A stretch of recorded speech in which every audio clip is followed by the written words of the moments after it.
ਮੈਨੂੰ ਜੀ ਤੁਹਾਨੂੰ ਤਾਂ ਸ਼ਾਇਦ ਹੋ ਸਕਦਾ ਅੰਦਰਲੀ ਗੱਲ ਪਤਾ ਹੋਵੇ, ਪਰ ਅਸੀਂ ਤਾਂ ਇਹੀ ਸੁਣਿਆ ਵੀ ਪਾਵਰਕੌਮ ਦੇ ਪੈਸੇ ਹੀ ਦੇਣੇ ਆ ਲੋਕਾਂ ਨੇ ਵੀ, ਲੀਡਰਾਂ ਨੇ ਵੀ। ਪਾਵਰਕੌਮ ਦੇ ਡਿਫਾਲਟਰ ਹੋ ਸਕਦੇ ਆ ਜਿਨ੍ਹਾਂ ਨੇ ਬਿੱਲ ਨਹੀਂ ਭਰੇ, ਪਰ ਪਾਵਰਕੌਮ ਵੀ ਨਹੀਂ ਦੇ ਰਿਹਾ ਗਊ ਸੈਸ ਦੇ ਪੈਸੇ। ਹਾਂਜੀ, ਦੇਖੋ ਪਾਵਰਕੌਮ ਪੈਸੇ ਨਹੀਂ ਦੇ ਰਿਹਾ, ਇਹ ਇੱਕ ਬੜੀ ਵੱਡੀ ਸਮੱਸਿਆ ਹੈ ਜੀ। ਕਿਉਂਕਿ ਕਈ ਸਾਲ ਪਹਿਲਾਂ ਹੀ ਗਊ ਸੈਸ ਲਾ ਦਿੱਤਾ ਗਿਆ ਸੀ। ਹੂੰ। ਗਊ ਸੈਸ ਲਾ ਦਿੱਤਾ, ਕਹਿ ਸਕਦੇ ਹਾਂ ਕਿ ਹੁਣ ਪਾਵਰਕੌਮ ਜਿਹੜਾ ਉਹ ਗਾਵਾਂ ਦਾ ਡਿਫਾਲਟਰ ਹੈ। ਜੀ।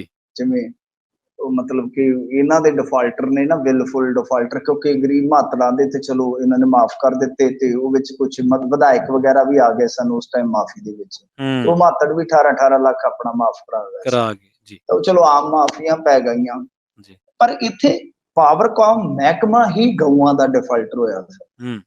ਤੇਰਾ ਯਾਰ ਡਿਫਾਲਟਰ ਤਾਂ ਹੋਇਆ ਕਿ ਕੁਛ ਯਾਰ ਡਿਫਾਲਟਰ ਟੱਕਰ ਗਏ। ਤਾਂ ਉਸੇ ਤਰ੍ਹਾਂ ਹੀ ਹੈ ਕਿ ਇੱਥੇ ਵੀ ਤਾਂ ਇਉਂ ਲੱਗਦਾ ਕਿ ਡਿਫਾਲਟਰਾਂ ਨੂੰ ਡਿਫਾਲਟਰ ਹੀ ਟੱਕਰੇ ਪਏ ਨੇ।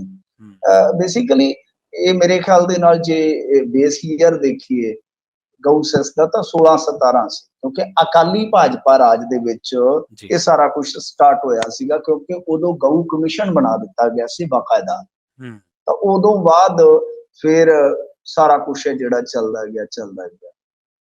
ਹੁਣ ਦੇਖੋ ਮਸਲਾ ਇਹ ਆ ਕਿ ਦੱਸਦੇ ਆ ਕਿ ਪਾਵਰਕੌਮ ਨੇ ਗਊ ਸੈਸ ਦੇ ਨਾਮ ਤੇ 32 ਕਰੋੜ 63 ਲੱਖ ਰੁਪਈਆ ਜਿਹੜਾ ਉਹ ਇਕੱਠਾ ਕੀਤਾ, ਮਤਲਬ ਕਿ ਜਿਹੜਾ ਦੇਣਾ ਸੌਰੀ, ਤੇ 6 ਸਾਲਾਂ ਚ ਗਊ ਸੈਸ ਦਾ ਜਿਹੜਾ ਇਕੱਠਾ ਹੋਇਆ ਉਹ ਹੋਇਆ 45 ਕਰੋੜ ਤੋਂ ਵੀ ਵੱਧ, ਮਤਲਬ ਕਿ ਅੱਧਾ ਅਰਬ ਆ ਇੰਨੀ ਰਕਮ ਜਿਹੜੀ ਉਹ ਇਕੱਤਰ ਹੋਈ ਹੈ। ਤਾਂ ਇਹਦੇ ਵਿੱਚ ਕੀ ਹੈ ਕਿ ਕੁਝ ਤਾਂ ਉਹਨਾਂ ਨੇ ਮਤਲਬ ਕਿ ਜਿਹੜੀ ਸੀਗੀ ਰਕਮ ਉਹ ਜਮ੍ਹਾਂ ਕਰਵਾ ਦਿੱਤੀ।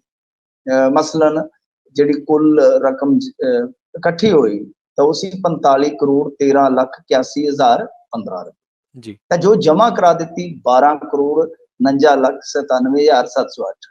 ਤੇ ਬਕਾਇਆ ਕਿੰਨਾ ਪਿਆ 32 ਕਰੋੜ 63 ਲੱਖ 83 ਹਜ਼ਾਰ 703 ਰੁਪਏ।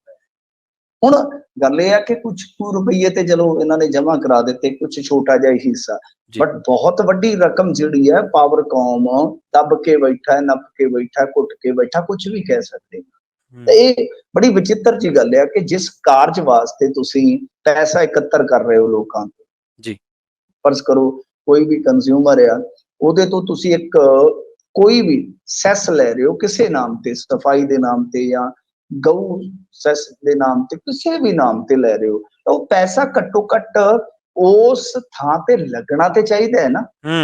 ਜੀ, ਕਿਉਂਕਿ ਸੜਕਾਂ ਤੇ ਵਾਰਾ ਪਸ਼ੂ ਫਿਰਦੇ ਨੇ, ਜੀ ਗਊਸ਼ਾਲਾਵਾਂ ਦੇ ਵਿੱਚ ਕਈ ਵਾਰ ਫੰਡਾਂ ਦੀ ਤੋੜ ਆ ਜਾਂਦੀ ਆ, ਟੋਟਾ ਆ ਜਾਂਦਾ ਆ। ਸੋ ਇਹ ਸਾਰੀਆਂ ਚੀਜ਼ਾਂ ਵੇਖਣੀਆਂ ਚਾਹੀਦੀਆਂ ਕਿ ਭਾਈ ਚੱਲ ਕੀ ਰਿਹਾ। ਲੋਕਾਂ ਤੋਂ ਤੁਸੀਂ ਪੈਸੇ ਇਕੱਠੇ ਕਰ ਰਹੇ ਹੋ, ਸ਼ਰਾਬ ਤੇ ਲਾ ਦਿੱਤੇ ਸੈਸ, ਇਹ ਬਿਜਲੀ ਤੇ ਲਾ ਦਿੱਤੇ। ਹੁਣ ਬਿਜਲੀ ਤੇ ਤੁਸੀਂ ਬਿੱਲ ਦੇਖੋ ਕਿੰਨੇ ਪ੍ਰਕਾਰ ਦੇ ਆ ਜਾਂਦੇ ਨੇ, ਫਲਾਂ ਹੈ ਜੀ, ਫਲਾਂ ਹੈ ਜੀ, ਫਲਾਂ, ਚਾਰਜ ਲਾ ਕੇ ਯੂਨਿਟ ਕਿਤੋਂ ਦੀ ਕਿਤੇ ਪਹੁੰਚਾ ਦਿੰਦੇ ਆ। ਤਾਂ ਕਮ ਸੇ ਕਮ ਠੀਕ ਹੈ, ਲੋਕ ਦੇ ਰਹੇ ਨੇ, ਸੈਸ ਦੇ ਰਹੇ, ਸੈਸ ਦੇ ਨਾਮ ਤੇ ਜਾਂ ਟੈਕਸ ਦੇ ਨਾਮ ਤੇ ਇਕੱਠੀ ਕੀਤੀ ਰਕਮ ਦੇ ਨਾਲ ਹੀ ਸਾਰੀਆਂ ਚੀਜ਼ਾਂ ਠੀਕ ਹੁੰਦੀਆਂ ਨੇ, ਪਰ ਤੁਸੀਂ ਕਮ ਸੇ ਕਮ ਉਹ ਪੈਸਾ ਅੱਗੇ ਦਿਓ ਤੇ ਸਹੀ ਨਾ। ਔਰ ਪੈਸਾ ਅੱਗੇ ਦੇ ਕੇ ਵੀ ਇਹ ਹੋਣਾ ਚਾਹੀਦਾ ਕਿ ਜਿਹਦੇ ਕੋਲ ਗਿਆ ਹੈ, ਜਿੱਦਾਂ ਨਿਗਮ ਨੇ ਜਾਂ ਕੌਂਸਲਾਂ ਨੇ, ਤਾਂ ਉਹਨਾਂ ਦੇ ਵਿੱਚ ਉਹ ਪੈਸਾ ਖਰਚ ਕੀਤਾ ਜਾਵੇ ਗਊਆਂ ਤੇ। ਗਊਆਂ ਦੇ ਨਾਂ ਤੇ ਰਾਜਨੀਤੀ ਨਹੀਂ ਹੁੰਦੀ, ਬਲਕਿ ਉਗਰਾਈ ਵੀ ਹੁੰਦੀ ਹੈ, ਔਰ ਉਸ ਤੋਂ ਬਾਅਦ ਫਿਰ ਇਸ ਤਰ੍ਹਾਂ ਦੀ ਦਬਾ ਦਬਾਈ ਵੀ ਹੁੰਦੀ ਹੈ। ਤਾਂ ਇਹਦੇ ਵਿੱਚ ਸਰਕਾਰ ਨੂੰ ਇਨਵੋਲਵ ਹੋਣਾ ਚਾਹੀਦਾ ਇਸ ਮਾਮਲੇ ਦੇ ਵਿੱਚ। ਉਹ ਇਨਵੋਲਵ ਹੋ ਕੇ ਪਾਵਰਕੌਮ ਨੂੰ ਕਹਿ ਕੇ ਸਾਰੇ ਪੈਸੇ ਜਿਹੜੇ ਜਾਰੀ ਕਰੋ, ਰਿਲੀਜ਼ ਕਰੋ, ਔਰ ਉਸ ਤੋਂ ਬਾਅਦ ਜਿੱਥੇ ਜਿੱਥੇ ਪ੍ਰਬੰਧ ਹੁੰਦਾ ਵਾਰਾ ਪਸ਼ੂਆਂ ਦਾ ਕਰੋ। ਇਹ ਪੈਸਾ ਇਸੇ ਕਰਕੇ ਹੀ ਤੇ ਇਕੱਠਾ ਕੀਤਾ ਗਿਆ। ਜੀ।